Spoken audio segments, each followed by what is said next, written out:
এখানে বাংলাদেশের প্রধান বিচারপতিকে রেঞ্জ ডিআইজি, পুলিশের মহাপরিদর্শক সহ বাকিগুলোর সঙ্গে একই রকমভাবে তুলনা করা হয়েছে। 2025 স্বরাষ্ট্র মন্ত্রণালয়ের সিনিয়র সচিবে স্বাক্ষরিত একটি বিশিষ্ট ব্যক্তিবর্গকে বিশেষ নিরাপত্তা বিষয়ক প্ররক্ষা নির্দেশিকা 2025 জারি করা হয়। এই বিশিষ্ট ব্যক্তিদের নিয়ে যে নিরাপত্তা প্ররক্ষা নির্দেশিকা জারি করা হয়েছে, এখানে বাংলাদেশের প্রধান বিচারপতিকে রেঞ্জ ডিআইজি, পুলিশের মহাপরিদর্শক সহ বাকিগুলোর সঙ্গে একই রকমভাবে তুলনা করা হয়েছে। বাংলাদেশের হাইকোর্টের যে জজ আছেন, হাইকোর্টের বিচারকদেরকে তারও পরে নিচে নামিয়ে সরকারের সিনিয়র সচিবদের সঙ্গে রাখা হয়েছে। এবং আরও ইন্টারেস্টিং বিষয় হলো, আপিল বিভাগের বিচারপতিকেও পুলিশের মহাপরিদর্শকের সঙ্গে সমমানে প্লেস করা হয়েছে। একই বিষয়ে আমাদের আপিল বিভাগ একটি রায় দিয়েছেন আতাউর রহমানের কেসে।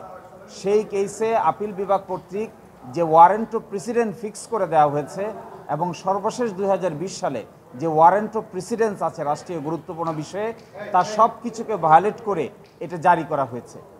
এই জন্যই এই গেজেট বা মেমো নোটিফিকেশনটাকে আমরা আদালতের নজরে নিয়ে এসেছি। অতীতের যে ওয়ারেন্ট অফ প্রেসিডেন্ট ছিল 2020 সালে জারি করা, সেটারও গেজেট দেখিয়েছি।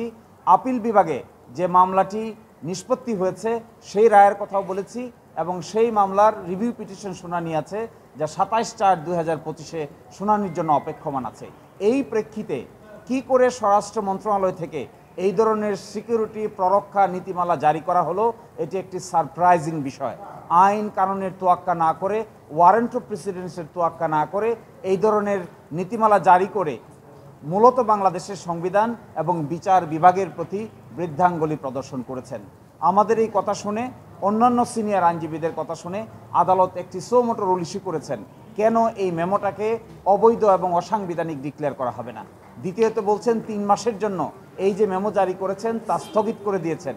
আর তৃতীয়ত সিনিয়র সচিব জনাব নাসিমুল গনি স্বরাষ্ট্র মন্ত্রণালয়কে আগামী 18/3/2025 তারিখে অত্র আদালতে সশরীরে হাজির হয়ে তার এই কন্ডাক্ট এবং কি কারণে এই পত্র তিনি জারি করেছেন তার আচরণ ব্যাখ্যা করার জন্য নির্দেশনা দিয়েছেন এবং সেই দিন 18 মার্চ 2025 তারিখে পরবর্তী আদেশের জন্য নির্ধারণ করেছে। আচ্ছা, ওয়ারেন্ট অফ প্রেসিডেন্ট তো এটা তো এখনো আপিল বিভাগে আছে, পেন্ডিং আছে। এই অবস্থায় উনি এটা করলেন কি হবে?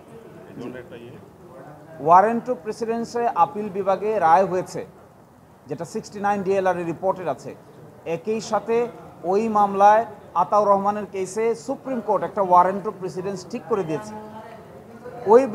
তার বিরুদ্ধে একটি রিভিউ পিটিশন ফাইল করা আছে।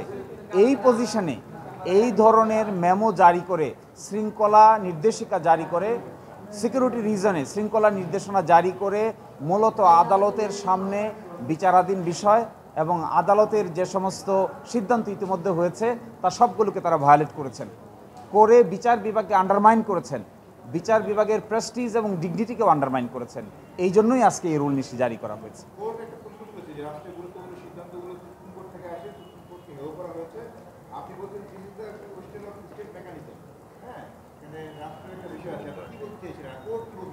প্রটোকল কোনো ব্যক্তি বিশেষের মর্যাদার সঙ্গে সম্পৃক্ত নয়।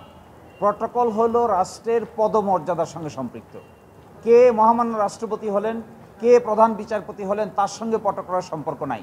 প্রটোকলের সম্পর্ক হলো যিনিই প্রধান বিচারপতি হবেন তিনিই প্রটোকল পাবেন, যিনিই মহামান্য রাষ্ট্রপতি হবেন তিনিই প্রটোকল পাবেন, যিনি হাইকোর্ট বিভাগের বিচারপতি হবেন তিনিই প্রটোকল পাবেন।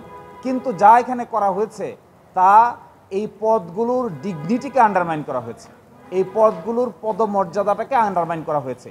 সেটাই আমি বলেছি, এটা রাষ্ট্রীয় মেকানিজমকে ডেস্ট্রয় করা হয়েছে। এটা সঠিক নয়। এটি যারা করছেন তাদের বিবেচনা প্রসূত কাজ তারা করতে পারেননি। প্রধান বিচারপতি, আপিলেট ডিভিশনের বিচারপতি এবং হাইকোর্টের বিচারপতির বাইরেও জেলা জজ এবং অ্যাটর্নি এবং অতিরিক্ত অ্যাটর্নি জেনারেলদের বিষয় বলেছেন, কি বলেছেন? এ ব্যাপারে বলেছেন যে সিকিউরিটি নির্দেশিকা জারি করা হলো, সেই সিকিউরিটি নির্দেশিকার ক্ষেত্রে যারা এই বিচার প্রক্রিয়ার সঙ্গে সম্পৃক্ত থাকেন তার মধ্যে সর্বোচ্চ ল অফিসার হলেন অ্যাটর্নি জেনারেল। তার সঙ্গেই সহকারী হিসেবে থাকেন অ্যাডিশনাল অ্যাটর্নি জেনারেলরা। নিম্ন আদালতের জেলা এবং দায়রা জজবৃন্দ এবং চিফ জুডিশিয়াল এবং মেট্রোপলিটন ম্যাজিস্ট্রেট বৃন্দ তাদের সিকিউরিটির কোনো ব্যবস্থা না করে শুধু প্রশাসনিক ব্যবস্থায় যারা জড়িত তাদের সিকিউরিটির দিকেই তারা নজর দিয়েছেন। এই জন্য কোর্ট বলেছেন যে ইন দ্য মিন টাইম এটাকে তো স্টে করেছেন, কিন্তু এই সময়ের মধ্যে শুধু উল্লেখিত লোকদেরই সিকিউরিটি নয়, বিজ্ঞ attorney general, additional attorney general এবং জেলা ও দায়রা জজ এবং চিফ মেট্রোপলিটন এবং জুডিশিয়াল ম্যাজিস্ট্রেটদেরও নিরাপত্তা যেন একই হারে মেনটেন করা হয়।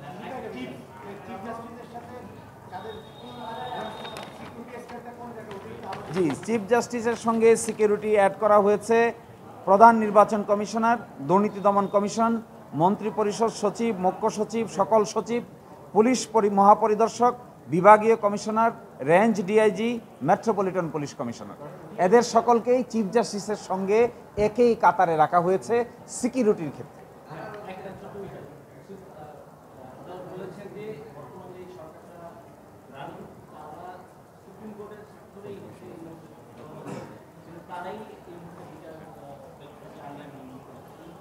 এটা বলেছেন যে আপনারা জানেন যে এই সরকার গঠিত হওয়ার সময় মাননীয় আপিল বিভাগ থেকে একটি রেফারেন্সের মাধ্যমে এই সরকারের শপথ হয়েছিল। আলোচনার এক প্রেক্ষাপটে এই কথাটাই আমাদেরকে স্মরণ করিয়ে দিয়েছেন, এর চাইতে বেশি কিছু না। এরপরে অত্র আদালতের যে আদালত আজকে এই রায় দিয়েছেন, অর্ডারটা দিয়েছেন, এই আদালতেরও অন্য একটা রিট পিটিশনে আরেকটা সামারিলি রিজেক্ট করে রায় আছে, সেখানেও তারা এই সরকারের বৈধতা নিয়ে নানান ধরনের প্রশ্ন উত্থাপন করেছেন এবং সেটেল করেছেন। এই কথাই সেখানে উল্লেখ করার চেষ্টা করেছে। এটা যা এখন যে করেছে, আগে একটা ছিল সেটাকে বিলুপ্ত করে এটা করেছে। আগেরটাই বহাল থাকবে, যদি এটা স্টে হয়ে যায় সেই অনুযায়ী চলবে, আগে যেমন করে চলতো।